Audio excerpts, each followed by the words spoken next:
Sometimes life makes you feel like you're moving too slowly. You wake up, try your best, do your work, push through your days, and still feel like nothing is changing. Meanwhile, the world around you seems to sprint ahead. Friends earning more, colleagues getting promoted, people online flashing their achievements, their homes, their perfect routines, and perfect bodies. And you wonder what's wrong with you. You wonder why your efforts feel so small, why your steps seem invisible, why progress feels so far away. If you've ever carried that quiet panic inside your chest, the fear of falling behind, then this story will stay with you long after it ends. There once lived a gardener named Elias, a man who loved nature but hated time. He wasn't impatient by personality. He was impatient because life had taught him that slow meant failure from a young age. He saw how society praised speed, quick success, rapid change, fast results. The world didn't clap for slow growth. It barely even noticed it. So Elias learned to rush everything, even the things that weren't meant to be rushed. His garden was the one place where he should have found peace. But instead, he treated it the way he treated himself, with pressure, criticism, and unrealistic expectations.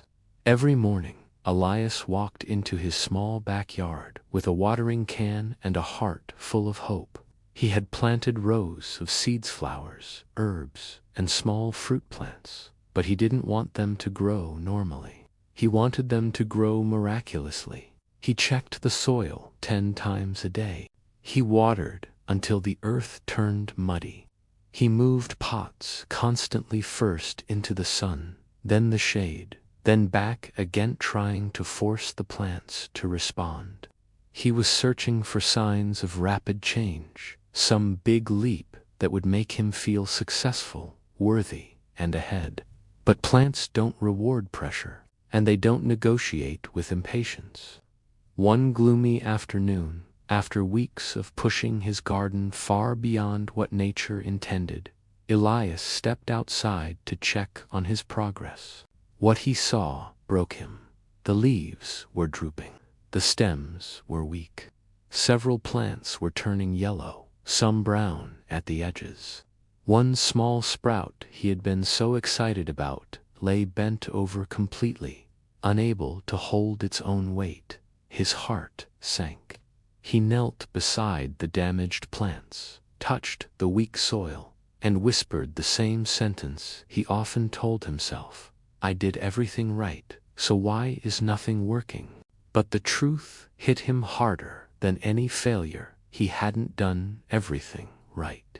He had done everything fast. He didn't water with care. He drowned them. He didn't give them sunlight. He chased sunlight. He didn't let them grow. He demanded results. And the moment he realized this, he also realized something else. He had been treating himself with the same harshness, expecting big leaps overnight, punishing himself when life moved slowly, comparing his own pace with others, digging up his own roots every time he felt insecure.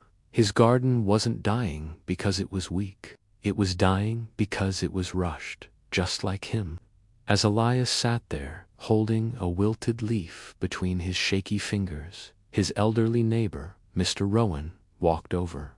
Rowan had tended to gardens for 50 years. He didn't rush, he didn't chase, he didn't force, yet his plants always bloomed the brightest. He quietly observed the damaged garden and said gently, "You're giving them attention, Elias, but you're not giving them patience."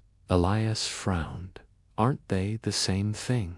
Rowan shook his head with a warm smile.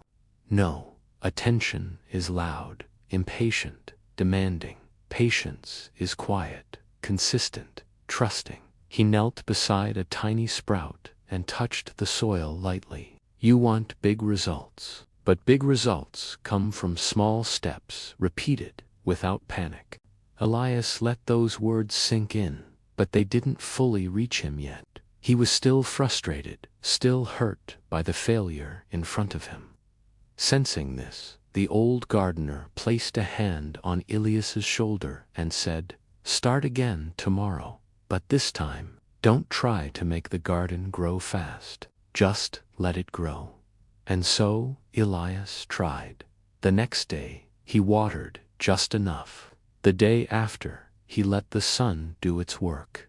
He didn't poke the soil. He didn't move the pots.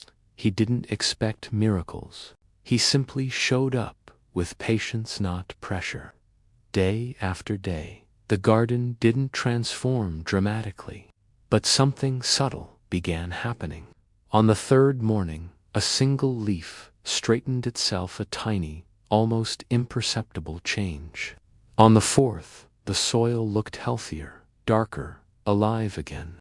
On the fifth, a damaged sprout lifted its head. On the sixth, a new shade of green appeared on the smallest plant. On the seventh day, a fragile bud formed at the end of a stem. These changes were small enough that a rushing person would have missed them. But Elias didn't. For the first time in years, he was slowing down enough to notice the small steps, and strangely, those tiny moments brought him more joy than the big leaps he had always chased. Because small steps aren't empty. Small steps aren't meaningless. Small steps are proof that growth is happening, even when it looks quiet. A week later, the garden had not transformed into a miracle. It hadn't exploded with color or doubled in size, but it was recovering beautifully, healthy, steady, and alive. Elias felt a calm pride he had never experienced before.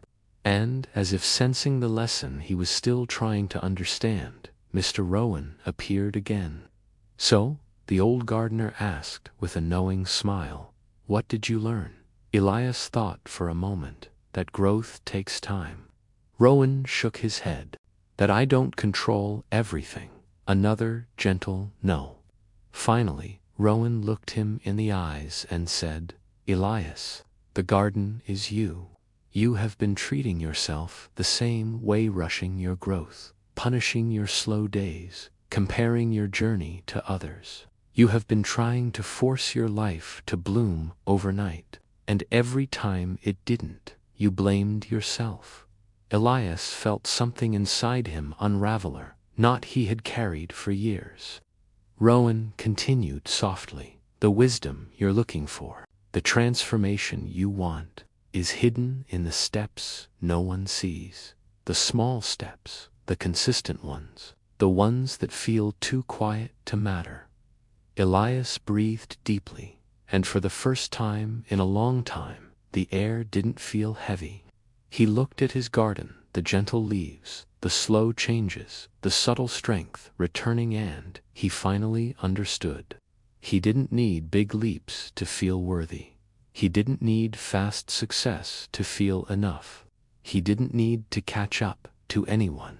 He just needed to show up, trust himself, and keep taking the next small step. And perhaps that's all any of us ever need. So if you're listening right now and you feel behind, if you feel slow, if you feel like everyone else is racing while you crawl, let this story sit with you. Your growth is happening, even when it's quiet. Your progress is real, even when it's small. Your journey is valid, even when it's slow. You are not behind. You are not late. You are growing exactly the way you're meant to. Remember this: big changes rarely announce themselves. They arrive disguised as small steps, and those small steps, they hold the wisdom that will change your life. Thank you so much for listening. If this story resonated with you, please consider subscribing for more content like this. Take care.